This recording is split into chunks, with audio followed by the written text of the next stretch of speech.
Padre bueno, Padre Santo, gracias por su amor, su infinito poder, su misericordia, por todo lo que usted hace por nosotros, mi Señor. Gracias porque usted ha sido bueno y nos da esta oportunidad de poder seguir instruyéndonos en su palabra, pero hoy en la historia. Permítanos, Señor, de que el personaje que revisaremos el día de hoy pueda servir de inspiración, de ejemplo, Señor, para darnos cuenta, Señor, tanto las luces y las sombras de este personaje que vamos a revisar, y que pueda, Señor, la vida por medio de su providencia y su soberanía ser de bendición. Ayúdenos, Señor, todo esto solamente a través de los méritos de su Hijo amado Jesucristo, nuestro Señor. Amén.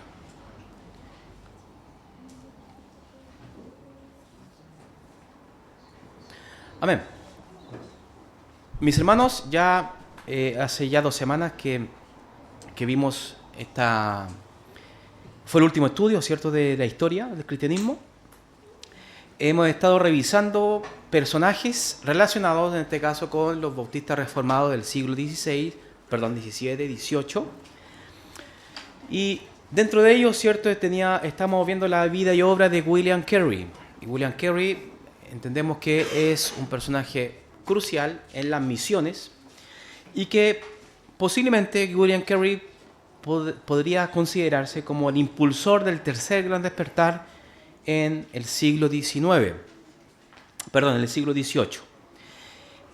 Dentro de todos los personajes que vimos, también vimos su hijo, que es Don Felix Carey, que es justamente la presentación que estamos viendo, que es lo último que quedamos, en cual él, su hijo, a pesar de que él no siguió como misionero en las funciones como lo cumplía William Carey, se hizo una obra que es la traducción, el progreso del peregrino al birmano.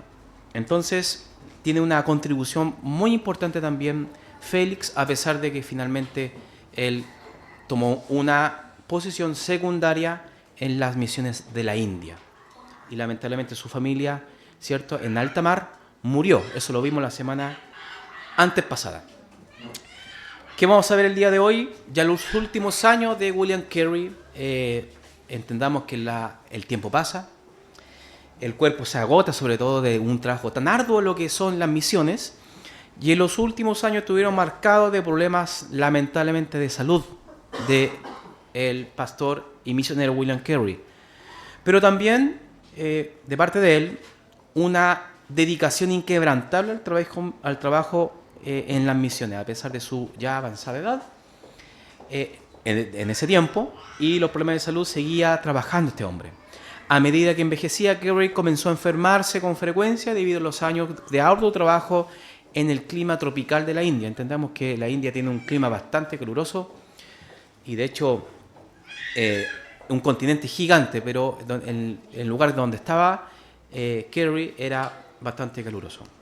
Sufría de artritis severa, ¿cierto? Y eso en ese tiempo, creería yo, con los avances, ¿cierto?, médicos, que no había tratamiento, ¿cierto?, sino que simplemente se vivía con esa enfermedad. Problemas respiratorios muy propios, ¿cierto?, del clima tropical, lo que dificultaba la movilidad y la enseñanza. Con el tiempo el cuerpo se desgasta. Aún así, seguía supervisando las traducciones bíblicas y la educación en el colegio de Sarampore.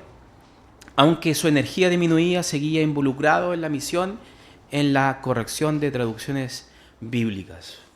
El legado finalmente de William Carey, hasta el día de hoy lo vemos, hermano, ya ha pasado bastante tiempo, pero marcó un antes y un después en la iglesia protestante general. No solamente la dominación bautista reformada, sino que esto marcó una especie de un punto de quiebre a todas las denominaciones protestantes para ir y evangelizar. Murió el 9 de junio de 1834 en Sarampore, India, en la edad de 72 años.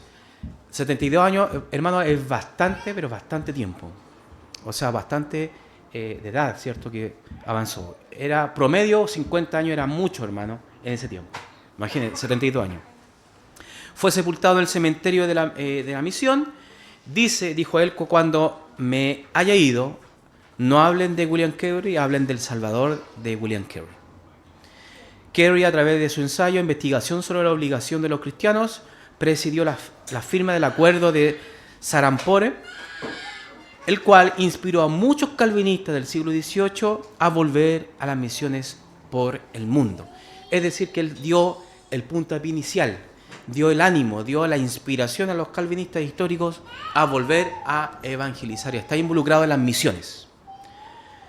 Para estar preparados para nuestra gran y solemne obra es absolutamente necesario que asignemos un valor infinito a las almas inmortales, que a menudo tratemos de afectar nuestras mentes con la pérdida terrible que sufre un alma no convertida que es lanzada a la eternidad. Si no tenemos ese terrible sentido de valor de las almas, es imposible que podamos sentirnos correctamente en cualquier otra parte de nuestro trabajo. Palabras justamente de Don William Carey. La semana pasada también vimos esta presentación que nos dice qué ocurrió con los bautistas reformados, ¿cierto? En el contexto de William Carey, posteriormente a las misiones. Y desde aquí en adelante, hermanos, vamos a ver la vida y obra de este hombre que conecta justamente con la obra de William Carey. No fue misionero, ¿cierto? Pero sí fue un inglés que adoptó las obras calvinistas, bautistas reformados, ¿cierto? Y que entendió la importancia de la evangelización. El nombre de él es Don Charles Haddon Spurgeon, ¿cierto? Aquí, hermanos, se van a dar cuenta que hay bastante fotografía porque en este tiempo, ya en este siglo, avanzó muchísimo la fotografía y la imagen, ¿cierto? Blanco y negro, la gran mayoría, algunos de otro color, más tintados amarillo, pero ya en este tiempo ya había un poco más de avance tecnológico, porque Spurgeon no es tan antiguo, ¿cierto? Ya casi al final del siglo XIX. Nació el 19 de junio de 1834, de hecho, cuando ya murió Carey, un pequeño pueblo en Essex, Inglaterra. Su padre, John Spurgeon, fue un pastor de familia congregacionalista, es decir, Savoy, ¿cierto? De 1658. ¿Se recuerdan? Su madre, Elisa, también era muy normal, hermano, que se adoptaba el apellido, ¿cierto?, del marido, ¿no? Elisa Jarvis Spurgeon, una mujer profundamente piadosa que tuvo una gran influencia espiritual en la vida de Charles desde pequeño. Fue criado, ¿cierto?, como se podría decir, en cuna de oro, ¿cierto? Iba a la iglesia juntamente con sus padres, una iglesia reformada, ¿cierto?, confesional, inglesa, histórica, no sé qué otra cosa podemos decir, ¿cierto?, pero es bastante importante la iglesia congregacionalista en Inglaterra. Durante y parte de su niñez, Charles vivió con su abuelo James Spurgeon, también pastor, padre pastor o abuelo pastor, quien le introdujo desde muy joven en la lectura de las Escrituras, sermones puritanos y autores reformados.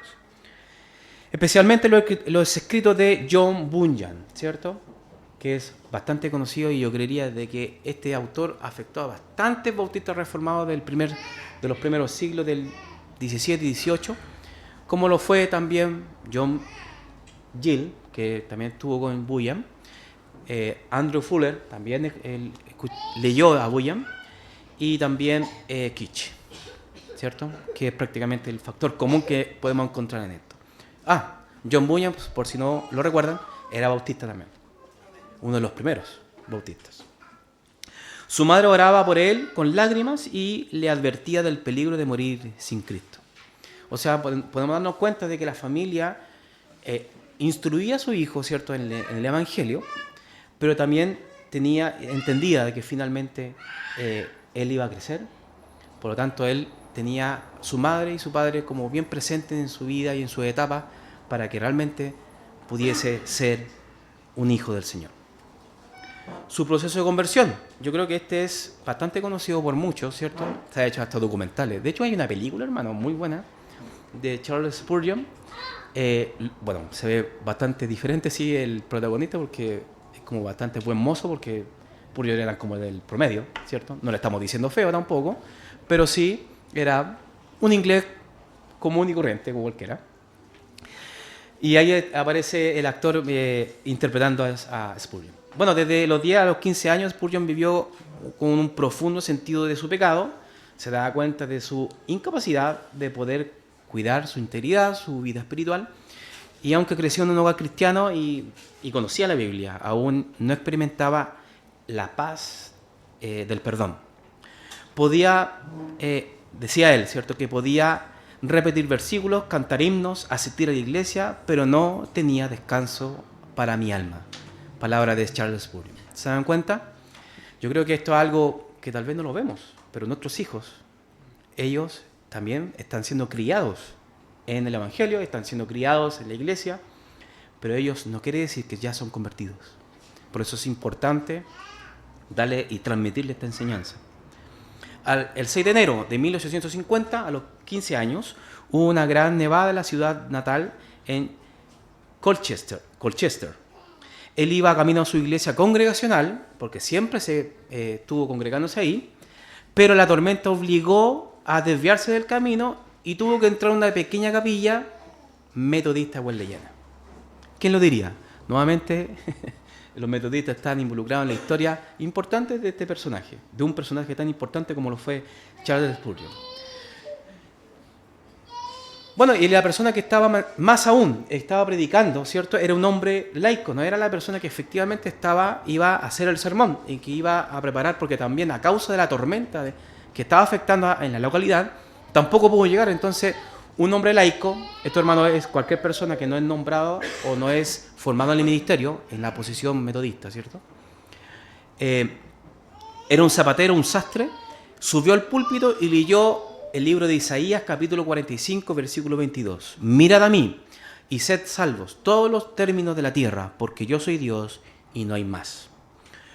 Y algo bien particular, hermano, de que por eso nos damos cuenta de que esta tan importante unidad en la fe que tenemos, en este caso en la iglesia protestante, que se mantiene en la ortodoxia, entienden que, y podemos entender y ver que la exposición del Evangelio puede ser justamente en toda iglesia. Pero y esto es tan hermoso, hermano, que podemos ver esto, que este hombre laico, ¿cierto?, predicó el Evangelio, y cuando vio a Spurgeon entrar ahí a la iglesia, inmediatamente el mensaje se dedicó a él. Obviamente que el predicador no era la intención, pero en un momento en su exposición le dijo: joven, mira a Cristo, no necesitas hacer nada, solo mira a Jesús crucificado. Mira. Esas palabras quebrantaron su corazón. Luego, nunca más fue el mismo Spurgeon. Fue llamado de la muerte a la vida. Fue ya inmediatamente rasgado su alma con la verdad del Evangelio en una iglesia metodista. No una iglesia puntualmente reformada histórica, sino que una inicialmente metodista, donde sí predicaban el Evangelio. Y fue ahí donde Spurgeon recibió el mensaje y fue cambiado completamente, un antes y un después. Prácticamente fue ahí donde experimentó la conversión, el cambio de mente en una iglesia wesleyana. Él dice: vi al instante el camino de la salvación. No fue por lo que yo hiciera, sino por lo que Cristo hizo y me salvó. Cuando este texto me atravesó, él dice, fue como si saliera del infierno al cielo en un instante. Él vivió su conversión ahí, puntualmente, en esta iglesia, tal vez con un predicador no muy preparado, pero sí que entendía el Evangelio y lo expuso de forma completa a este joven. De hecho, a causa de la tormenta, viéndolo un poco en la providencia de Dios, lo que vimos hoy día en la confesión, movió justamente la creación para poder preservar al Evangelio a Charles Spurgeon, el Señor. ¿Se dan cuenta? Y esa tormenta fue terrible, imagínense. Desde ese día Spurgeon quedó transformado. Inmediatamente no fue el mismo, fue un hombre totalmente diferente. Comenzó a testificar del Evangelio casi de inmediato. Yo creo que él vivió, hermano, lo que podríamos decir una conversión instantánea, no prolongada, como algunos de nosotros, como porfiados que somos, ¿cierto? Necesitamos pasar etapas, ¿cierto?, que pueden pasar meses o años para tener una evidente transformación, ¿cierto?, una muestra de frutos, ¿cierto?, de nuestra conversión. Inmediatamente Spurgeon fue de la noche a la mañana. Él pasó de muerte a vida. A los 16 años ya estaba predicando, hermanos. Y a los 19 años se convirtió en el pastor de Londres de New Park Street Chapel. O sea, 3 años después de su conversión. Dígame, ¿no es algo llamativo? Algo hemos estado evidenciando. O sea, la gente estaba viendo, los hermanos de ese entonces estaban viendo algo especial en Charles Spurgeon. Un llamado de parte de Dios, bien especial. No pude encontrar en la Biblia un solo pasaje que apoyara el bautismo de infantes. Y eso, hermano, es algo que tal vez podemos nosotros pasar desapercibido. Pero, hermano, tenemos que entender algo. Charles Spurgeon venía, ¿cierto? Venía de una línea reformada, ¿sí?, que bautizaban infantes. Sus padres lo criaron en el bautismo de infantes. De hecho, posiblemente él, obviamente por sus padres bien ortodoxos, ¿cierto?, y bien cuidadosos de la palabra, en su tradición, ¿cierto?, congregacionalista, posiblemente los bautizaron. Hicieron una aspersión, ¿cierto?, de infante de Charles. Pero él se dio cuenta de esta situación y tomó una decisión, y vamos a verlo. Su padre y su abuelo eran pastores congregacionalistas calvinistas, o sea, era una heredad, una tradición familiar, el congregacionalismo.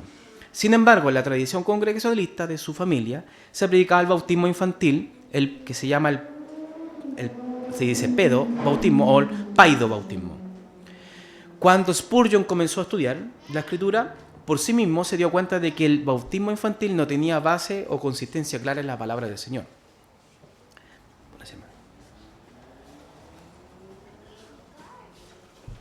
Después de un intenso estudio de las Escrituras, concluyó que el bautismo debía ser para creyentes, finalmente. Bautismo de creyentes, ¿cierto? O un credo bautismo. Y debía ser por inversión y no por aspersión. Ahora, Spurgeon era un bautismo, pero bautista, ¿cierto? No un bautismo congregacionalista. Y eso fue en 1850.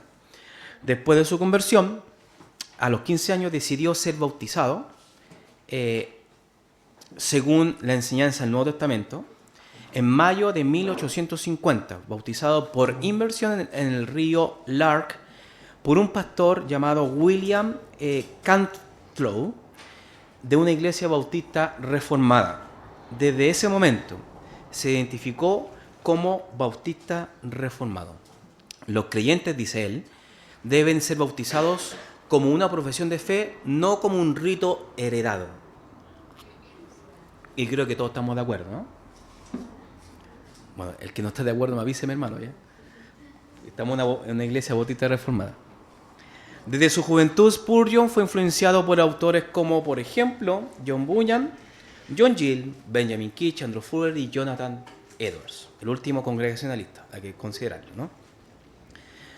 Y esto obviamente que generó un quiebre en su familia, y esto es bastante peculiar, hermano, y esto se los traigo para que podamos también analizarlo.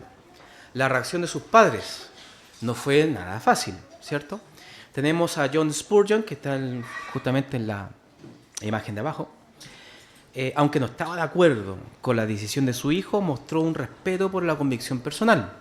Era un hombre piadoso, temeroso de Dios, y aunque no entendía completamente la decisión de su hijo, todavía, hermano, era chocante para él. Criado y nacido congregacionalista, y cómo su hijo va a salirse de esa tradición, ¿cierto? Y va, en este caso, más aún, a reunirse con los bautistas, ¿cierto? Entendamos algo, hermano, de que los bautistas reformados es una línea que comúnmente o históricamente siempre se le tomó distancia de las otras líneas reformadas, ¿sí? O sea, nuestra posición a causa del pacto y del bautismo, ¿cierto? Los otros reformados toman distancia muchas veces con nosotros.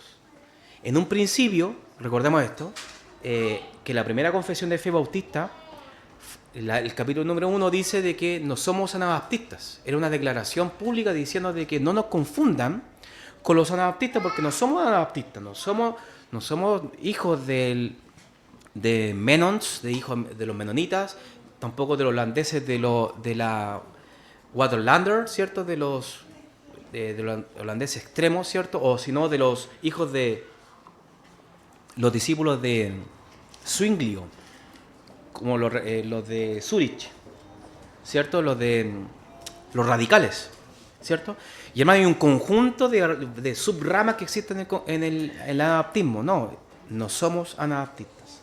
Pero eso fue muy difícil, hermano, incluso hasta el día de hoy hay un tema respecto a eso, de que en muchas ocasiones no nos consideran reformados, de hecho, nos quieren quitar el título de reformados. Pero la Confesión de Fe de 1689, la nuestra, ¿cierto? La que hemos estudiado, la que estamos estudiando todos los domingos a las 3 de la tarde, esta línea, de hecho, la Confesión de Fe fue justamente para poder mostrar de que tenemos unidad doctrinal con las demás ramas protestantes reformadas históricas, como por ejemplo la Confesión de Fe de Westminster y la Confesión de Fe de Savoy. Las dos son paidobautistas, menos la nuestra. ¿Se dan cuenta? Pero nosotros podemos entender esto, que tenemos una unidad, pero en ese tiempo no era muy bien visto. De hecho, por no ir muy lejos, congregacionalistas en Estados Unidos persiguieron a bautistas reformados. Los persiguieron. Pero como un congregacionalista que podría estar, se aleja del concepto de Estado, se aleja del concepto, ¿cierto?, de la persecución, porque obviamente que ellos también salieron de Inglaterra a Estados Unidos con el hecho de no ser perseguidos y se transformaron en perseguidores nuevamente. ¿De quién? De los bautistas. De hecho, Collins, ¿cierto?, uno de los primeros bautistas conocidos, ¿cierto?, juntamente con Benjamin Keach, pero Keach no lo fue, pero sí Collins, cuando fue a Estados Unidos, fue apresado por los congregacionalistas de la Nueva Inglaterra. ¿Quién lo diría? Reformados. ¿Le mandamos un saludo? No. En realidad, hermano, el congregacionalismo creo que hoy día no está obsoleto. No hay iglesia pública o una línea tal vez confesional. Pero si hay, me lo hacen llegar, hermano, para investigar. Pero en realidad, hasta el día de hoy, creo que no. Entonces, para que podamos entender, esto fue algo chocante justamente para la familia de Spurgeon. Una tradición congregacionalista y ahora justamente este niño, este hijo, es bautista. Pero Elisa, que es la madre, ¿cierto?, fue algo más compasiva o comprensiva. Ella estaba profundamente comprometida con la fe cristiana y aunque le costaba aceptar la posición bautista de su hijo, lo aceptó, ¿cierto? Porque entendía y ellos veían frutos. O sea, no quiero, hermanos, tampoco dejar como un poco mal a los congregacionalistas en su posición. No, nosotros tenemos variaciones en ciertos temas. Pero estos hombres, tanto John como Elisa, eran hombres, un matrimonio piadoso, un matrimonio realmente cristiano, que ama al Señor, ¿se dan cuenta? Pero que su hijo se transformara, ¿cierto?, en bautista era bastante chocante. Pero eso no impidió que pudiese Spurgeon avanzar. Spurgeon nunca fue despectivo. Miren esto, hermano. Spurgeon nunca fue despectivo con sus padres por sus creencias. Nunca tuvo un problema doctrinal con ellos, sino que siempre se mantuvo en una posición de respeto, de amor a las diferencias que pudiesen tener entre bautistas reformados y congregacionalistas. Siempre mostró un profundo amor y respeto por ellos. Nunca pasó la línea. A pesar de la diferencia teológica, Spurgeon nunca fue arrogante, nunca fue despectivo hacia sus padres por su posición congregacionalista. Spurgeon menciona con cariño y gratitud el ejemplo piadoso de su madre y la influencia espiritual de su padre en la familia, ¿cierto?, a lo largo de su vida. Él nunca abandonó el respeto de sus padres, aunque se hubiera distanciado de algunas creencias doctrinales, como por ejemplo el bautismo de infantes. ¿Se dan cuenta? Es decir, que ya el inicio, los primeros pasos del ministerio de Spurgeon, podemos ver efectivamente de que su llamado era especial. No iba a ser un hombre cualquiera. Iba a hacer algo distinto, iba a tener distintos pasos. Un hombre normal y común y corriente, con carne, piel y hueso, con falencias. Nos dimos cuenta que es un poco gordito, ¿cierto? Los gorditos tenemos algo especial, hermano, ¿cierto? Una bendición. Pero sí, él era un hombre común y normal y corriente. Entonces nos damos cuenta que él vino de una cuna cristiana, de una formación cristiana, ¿cierto? Una tradición evangélica cristiana en su hogar, pero eso no garantizaba que efectivamente sea cristiano. Él, en su despertar, tomó la decisión y se bautizó y finalmente se convirtió en un bautista reformado. Y eso le traje el día de hoy, hermanos.